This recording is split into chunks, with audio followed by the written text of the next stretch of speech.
बंधाए। कलयुग के स्वामी ये गुरुजन नरे लोभी और देवें पैसा ब्याज को फिर लेखा करत दिन जाए। कल का स्वामी लोभिया पीतल धरे खटाए, देवे पैसा ब्याज को फिर लेखा करत दिन जाए। कल का स्वामी लोभिया मनसा धरे बंधाए, देवे पैसा ब्याज को और लेखा करत दिन जाए।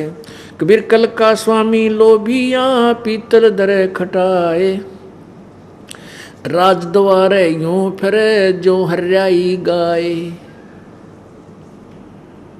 अब परमात्मा के समझाना चाहते हैं कि ये लोभी लालची गुरु जो पैसे के मारे, पैसे के लोभ में राजा लोगों पर, बड़े बड़े सेठ साहूकारों के पास पैसे के लालच में धक्के खाते फिरते हैं। ऐसे फिरते हैं जैसे हरियाई गायें होती है। हरिया गायें बोल रहे हैं जो जिसका कोई धनी ना हो, सुन्नी हो, और वो जिधर मर्जी भाग ले, वहाँ से खेती खाई, फिर दूसरे वहाँ से रोकना चाह तो फिर इधर भाग ली, फिर वहाँ जा खेती खराब की।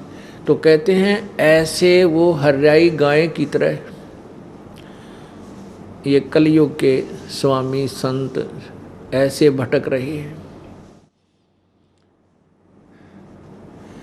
हर सुमरन साची कथा कोई सुने न काने, कलयुग पूजा दंभ की और पाखंडी का माने।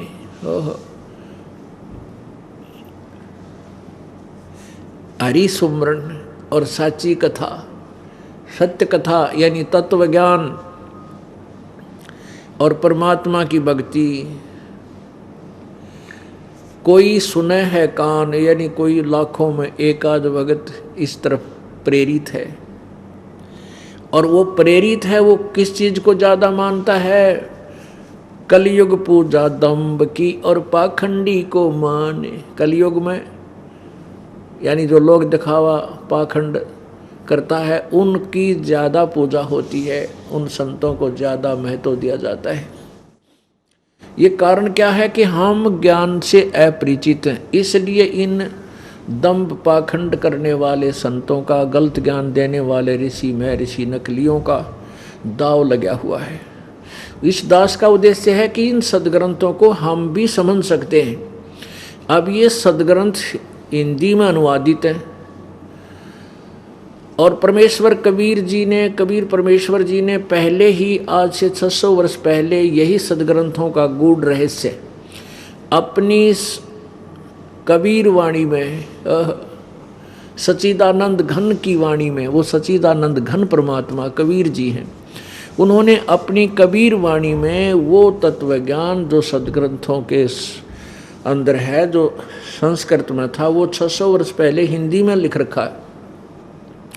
सिंपल भाषा में हिंदी में लिपिबद्ध करवा रखा है। कबीर सागर में, कबीर वाणियों में, कबीर साखियों में, कबीर दोहावलियों में, कबीर बीजक में।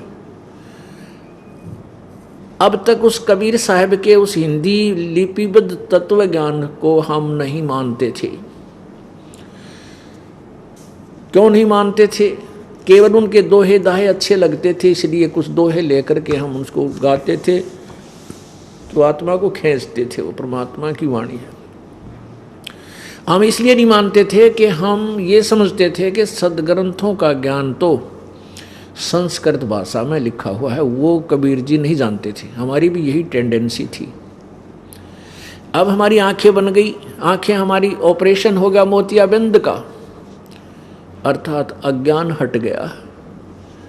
अब हम तुलना करते हैं सदग्रंथों से कबीर परमेश्वर की वाणी को, तो वो ज्यों के त्यों प्रमाण परमात्मा की वाणी में मिलते हैं, उस सच्चिदानंद घन की वाणी में मिलते हैं, जो गीता जी अध्याय नंबर 4 के श्लोक नंबर 32 में लिखा है कि जैसा कि 25 से 29, 30 तक, 31 तक जो ज्ञान बताया है कि कोई ऐसे साधना करता है, कोई देवताओं की पूजा करता है, कोई व्रत रखता है, कोई अहिंसावादी है, कोई केवल दिन अपना पाठ करके जो है ना स्वाध्याय करके ही अपनी साधना को कर्म पाप नाशक मानता है।